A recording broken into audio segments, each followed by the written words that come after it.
You said you'd come. Now let's hope you're not too late. We know each other. He's a friend from work. Long talks, long talks. Talk just a little bit, just for the sake of it. Say what you think of it. Long talks, long talks. Talk just a little bit, just for the sake of it. Say what you think of it. Long talks, long talks. Talk just a little bit, just for the sake of it. Say what you think of it. Welcome to Jumanji. Howdy. Welcome. What's up, folks? Welcome to another Is It Worth a Tenner review from Woolong Talks. Hi, my name is Jason. I'm the host of the Woolong Talks podcast. And if you're joining us for the first time ever, well, welcome. With the Is It Worth a Tenner reviews, what I usually try to do for those of you who haven't listened to one before is to try and give you my thoughts on, a movie or a TV show that I've watched recently. This will be a TV show that I'll be talking about, and generally it's always non-spoilers. So if you haven't seen the movie or the TV show in question, then don't worry, I don't give away any details that would spoil the experience for you, because I want you guys to enjoy it. This is the first Is It Worth a Tenner review of 2019. I know the reviews kind of dried up a little bit in 2018, and I apologize for that. Towards the end of the year, things just got really busy for me and Rich, really, and I just didn't really have the time to kind of sit down and talk to you all about what I've been watching. But a new year has come, and a new year gives us fresh opportunities to do things differently.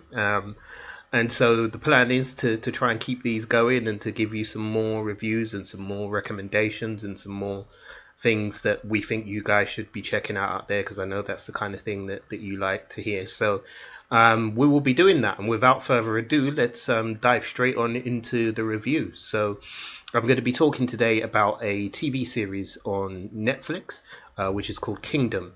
Now, a little bit of background. Kingdom is it straddles many genres, really. It's a historical kind of period piece set in medieval Korea, in southern Korea.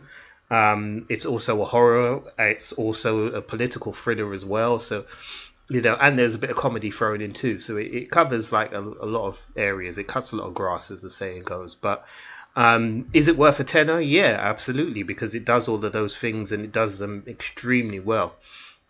I've got to say, it's one of the most kind of satisfying zombie type TV series that I've seen in quite a while. Those of you who listen to the main podcast know I've kind of fallen out of love with The Walking Dead a bit. I've just kind of lost interest in the show, really, and where it's going and what the characters are doing. But there was a big gaping hole in my heart for another kind of zombie adventure or zombie experience, and Kingdom is definitely fulfilling that for me right now. I'm really enjoying it. I can't recommend it highly enough for any of you. So for those of you who want to know what it's about, well, it's kind of really straightforward, to be honest. It's set kind of in the medieval South Korea, as mentioned.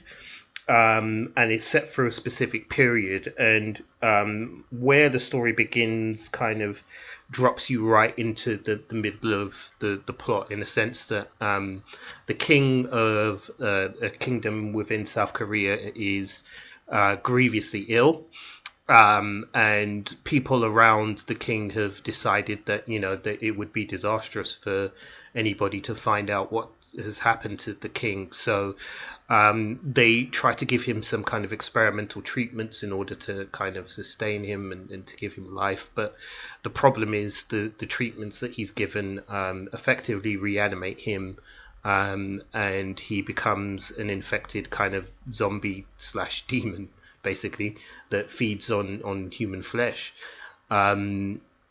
The kingdom kind of try and those around the kingdom, the king's advisors and the court, try to keep this a secret from the public, because obviously if the public found out about this, there'd be chaos. So how they do this is by kind of having the king chained up in his bedchambers and basically feeding him live victims whenever he decides he needs something to eat. Now, outside of all of this, there is a crown prince who has kind of been ostracized from the court. And you discover as the story goes along that he's been ostracized because he's aware of the situation with the king and wants to basically assume the throne so that he can restore some order to the country and to the kingdom. But forces behind the kingdom, within the kingdom, don't want that because they see an opportunity for a power grab. But in the meantime, this infection that the king has spread out into the kingdom, and people have become starting to be infected and turning into very ravenous and aggressive creatures that will eat you on sight, basically. And I mean, to go any kind of further into the story at this point is to spoil it, so I'll stop there. But it just gives you a flavour of what the story is about. But why is this worth a tenner? Well, for me, you said, this has been kind of one of the most satisfying zombie movies or zombie TV shows that I've been able to get into recently. It's got everything you would want. It's got, terrific kind of horror. It's got some brilliant set pieces that are genuinely scary and also quite horrific too. It's got some really, really fantastic characters. It's got some great kind of performances from the actors involved as well. And there's a lot going on with the story. The story's interesting. There's lots of, as I said, aside from kind of what's going on in terms of the zombies within the kingdom, there's also a great deal of political intrigue as well going on at the moment, because as I said, there's lots of things happening behind the scenes and people maneuvering to try and fill the power vacuum that has occurred because of what's happened to the king. The acting in it is superb as well. The characters are really well written and believable. And trust me, you do not have to understand, the machinations of medieval Korea to get into this series. I mean, that's one of the things that the writers here have done extremely well. They've made it very, very accessible for anybody. So, you really don't need to understand. Everything will be explained to you in the series and is explained clearly as well. So you understand who's who and why they're there and what they're doing and why they're doing it. As said, the set pieces are terrific as well. There's some really intense kind of battle sequences in this that have a quite a realistic feel to them, which is weird given the subject matter and what we're dealing with. But as I said, it's really, really brilliant in terms of the way that they've structured the scenes and the battle sequences. The production design is brilliant. Korea itself is made to look as a very kind of sparse country in terms of the areas that they're in, and the villages are kind of pocketed in these isolated spots, and that kind of adds to the tension as well, because throughout the course of the story you hit certain points where that isolation plays its part in what's happening and why it's happening. And it just adds to the overall tension and the thrill of the experience, really. There's some good use of humour throughout as well. It doesn't feel too forced. The jokes feel quite natural and are well delivered by the actors too. And it's just a really, really thrilling kind of exciting experience to watch.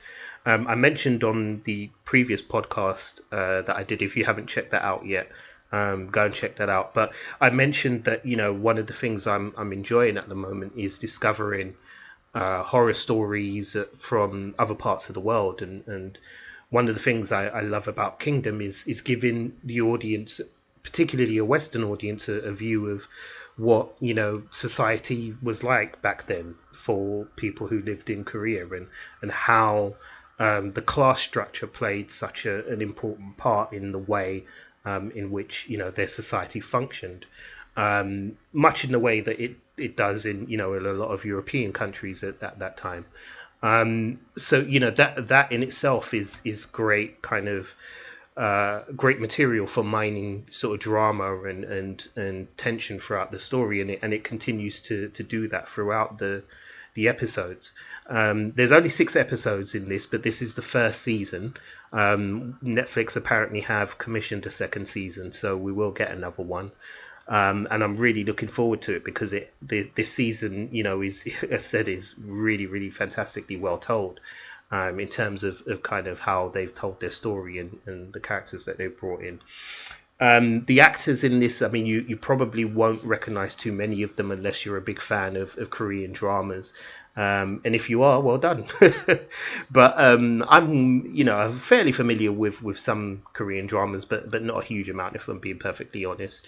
But a lot of the cast were unknown to me, apart from there is Bae Doona, who's in this as well, who you probably recognize her from Sense8. She was part of the cluster in Sense8, and she plays the role of a medical student in this and a nurse, and she has quite a key role in the story as well, and she does it really well. I mean, she's really got a captivating kind of screen presence, and she kind of plays her role straight, but does it in a way that really kind of makes sense for the story and for the character, and really kind of draws you in as well. So kudos to her. But yeah, I mean, as said, this has been one of really the most satisfying kind of TV experiences I've had in recent years. At 6 episodes, it may seem short, but there's a lot that it manages to fit in within those 6 episodes. And as said, because of how well the story is told and how well it's paced, you never feel like it's rushing along, or you're not getting the information that you should be getting in order to understand what's happening with the story. So for me, this is definitely worth a tenner and definitely worth you taking the time to check out. So you can add it to your Netflix list. It's available now on Netflix. It should be available on Netflix worldwide as well. So if you're in the US, you should be finding it fairly straightforward. Just type in Kingdom and you'll find it. Not to be confused with The Kingdom, which is a movie that it's a Jamie Foxx movie and it's not really that good, so yeah, you can skip that. But Kingdom, definitely go and check that out, man. It's worth a watch, absolutely. And yeah, that's going to be about it for me. So thank you a lot for listening to this. If you enjoyed it, then please consider subscribing to us. You'll find out how to subscribe and how to follow us on social media at the end of this podcast. And we will be back soon with another Is It Worth a Tenner review very shortly. So thank you for listening and take care of yourselves. Peace.